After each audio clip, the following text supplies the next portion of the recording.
Ghanatube so for open some ahudo 8 now odi weni action here said the latest, the happenings, the shocks, the happy ones and all that was for Nina Ghanatube so and I was Ebeka 8 personal young wasted time bibiano was for Dimechi Nanya a war on young Goti and Bra. Thank you very much, Your Excellency President Xi Jinping of the People's Republic of China, Madam Ping, my colleague, presidents and heads of state, excellencies.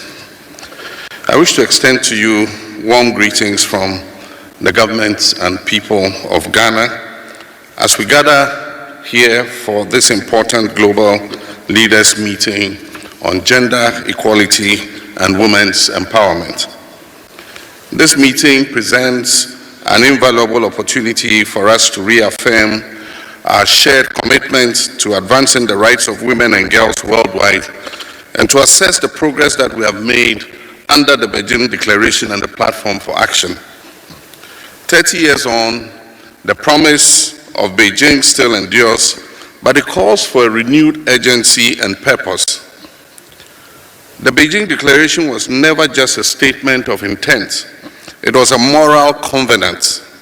It was a recognition that no nation can truly progress if half of its population is left behind.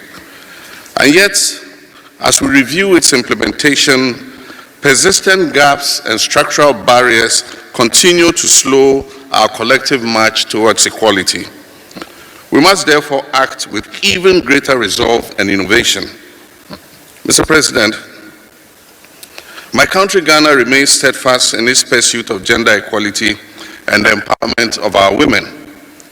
Under my leadership and in my capacity as the African Union champion for gender and women's empowerment, the government of Ghana has continued to take decisive steps to mainstream gender across our national development policies.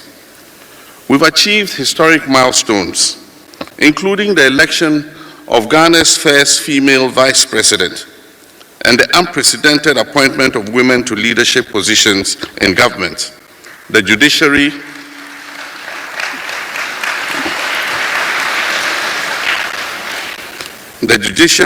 the security services, and key national institutions. These are not just symbolic gestures, deliberate affirmation that women deserve a seat at the table of the highest levels of decision-making. And I am confident that in the very near future, our women will break the glass ceiling and there will be a woman president of the Republic of Ghana. Mr. President, ladies and gentlemen, we've achieved gender parity in school enrollment. Girls are going to school and staying in school. Our commitment is further demonstrated by the robust institutional reforms and legal frameworks that are designed to protect the rights of our women and girls. We've strengthened critical agencies, including the Ministry of Gender, Children, and Social Protection, the Domestic Violence and Victim Support Unit of the Ghana Police Service, the Domestic Violence Secretariat, and the Specialized Domestic Violence Courts. Sustained budgetary allocations have improved their capacity to deliver justice, protection, and social support to survivors of gender-based violence. We've also expanded many social intervention programs that directly benefit women and girls. And among these are the Livelihood Empowerment Against Poverty program. And as part of this policy, we target female-headed households. The Ghana School Feeding Program, which sources food locally and improves nutrition and school retention, especially for girls. A policy that reserves 50% of microfinance and small-scale loans funding for women entrepreneurs.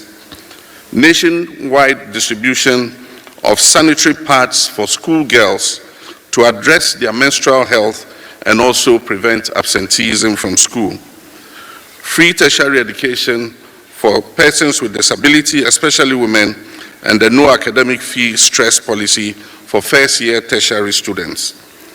The Ghana Medical Care Trust Fund, which is soon to start, will also ensure equitable access to treatment for non-communicable diseases, especially amongst vulnerable groups. Mr. President, these interventions are anchored in a strong legal and policy framework, and we have enacted and revised a suite of key instruments, including 1, the revised National Gender Policy, 2, the Ghana National Social Protection Act, 3, the Domestic Violence Act, 4, the Human Trafficking Act, and 5, Justice for Children Policy. And also recently, Ghana's Affirmative Action Act mandates a minimum of 30% female representation in public appointments by the end of 2026, 35% by the end of 2028, and increasing to 50% of public appointments for women by the year 2030.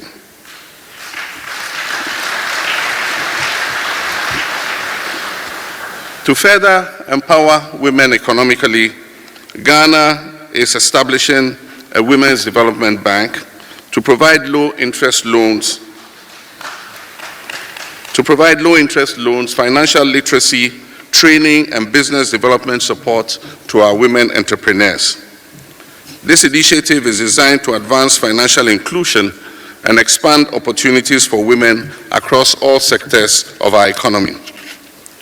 Mr. President, the global order is changing rapidly, and it threatens to reverse the gains made by the Millennium Development Goals and the ongoing Sustainable Development Goals.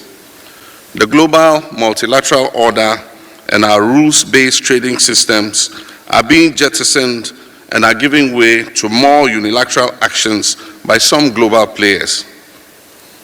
In this unpredictable environment, we need to focus on safeguarding the gains made by our women and other vulnerable groups since the Beijing conference 30 years ago.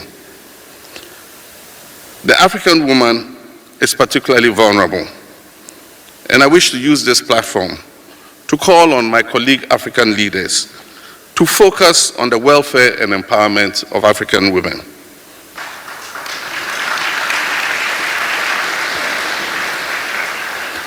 Mr. President, gender equality is not just a matter of justice, it is a driver of sustainable development.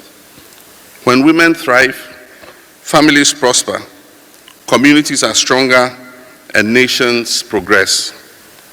Our experience in Ghana confirms that investing in women yields measurable dividends in terms of productivity, innovation, and social cohesion.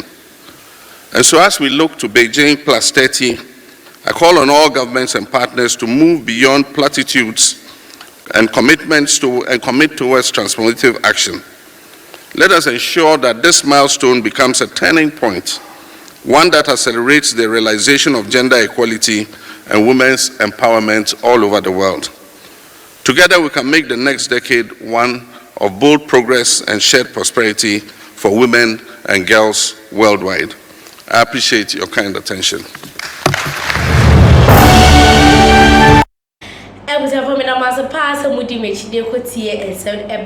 Now the comment comment section. I'm much pray I can Nina Eddie Amo. Aha, Ghana Tube for story as usual. I was here for background.